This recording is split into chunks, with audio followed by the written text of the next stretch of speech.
करेंगे। सिरोही के माउंट आबू से खबर आपको दे दें, युवक पर भालू ने अचानक हमला कर दिया, बोलकर घायल किया है। घायल अवस्था में युवक को ग्लोबल अस्पताल में भर्ती करवाया गया।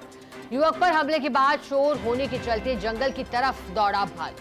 माउंट आबू के ओरिया ग्राम पंचायत का मामला। तस्वीरें देखिएगा, घायल का उपचार अस्पताल में चल रहा है, लेकिन ओरिया ग्राम पंचायत जहां युवक पर हमला एक भालू ने कर दिया और इस वजह से युवक चोटिल हो गया है। युवक का उपचार चल रहा है, लेकिन जैसे ही शोर मचाया गया, वहां आवाज सुनाई दी भालू को, तो भालू डर कर जंगल की ओर भाग गया। लेकिन मामले में युवक का उपचार चल रहा है।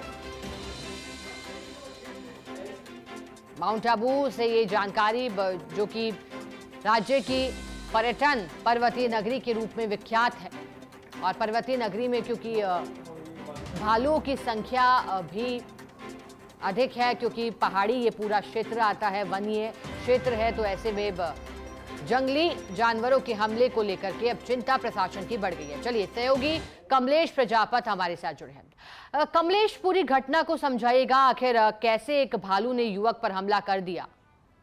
देखिए, जो प्राथमिक तौर पर जो जानकारी मिल पा रही है कि माउंट आबू के ओरिया ग्राम पंचायत का ये जो क्षेत्र है, यहाँ पर आबादी क्षेत्र है और आबादी के बाद में कुछ खेत है, जहाँ पर ये युवक खेत की तरफ जा रहा था कि अचानक भालू ने हमला कर दिया। गनीमत ये रही कि उसके साथ कुछ और लोग थे, जिनके चिल्लाने की वजह से ये बड़ी घटना होने से टल गई। ऐसे में जो घायल युवक है उसे माउंट आबू के ग्लोबल अस्पताल में लाया गया, जहां पर चिकित्सकों ने उसका उपचार किया। प्राथमिक तौर पर देखें तो हाथ और सिर पर इन्हें चोट लगी है। जी शिखा।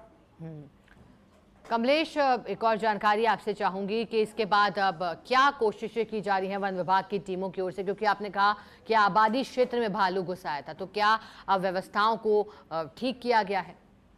देखिए शिखा, माउंट आबू चूंकि वन्य जीव अभ्यारण्य के मध्य बसा हुआ क्षेत्र है, आबादी क्षेत्र है, ऐसे में जो जानवरों का, जंगली जानवरों का जो मूवमेंट है लगातार शहरी इलाकों में होता है।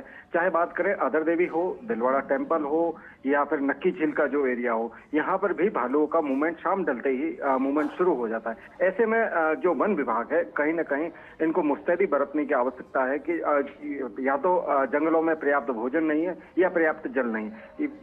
जंगल छोड़कर भालू जब शहरों के भोजन की तलाश में शहर में आते हैं, तो कहीं ना कहीं मानव और जानवरों के बीच आमने सामने होने की जो घटनाएं हैं वो अब बढ़ती हुई नजर आई। क्योंकि जो सेंसेक्स में बात करें भालुओं की संख्या है, तो सेंसेक्स के अनुसार अब भालुओं की संख्या में भी इजाफा देखा जा रहा है। तो ऐसे में कह सकते हैं मानवीय जीवन और जो ये वन्य जीव है, इन दोनों के बीच में कहीं ना कहीं अब संतुलन बनाने की आवश्यकता होगी। जी बिल्कुल ठीक कह रहे हैं आप कमलेश, बहुत शुक्रिया आपका साथ जुड़ने के लिए, जानकारी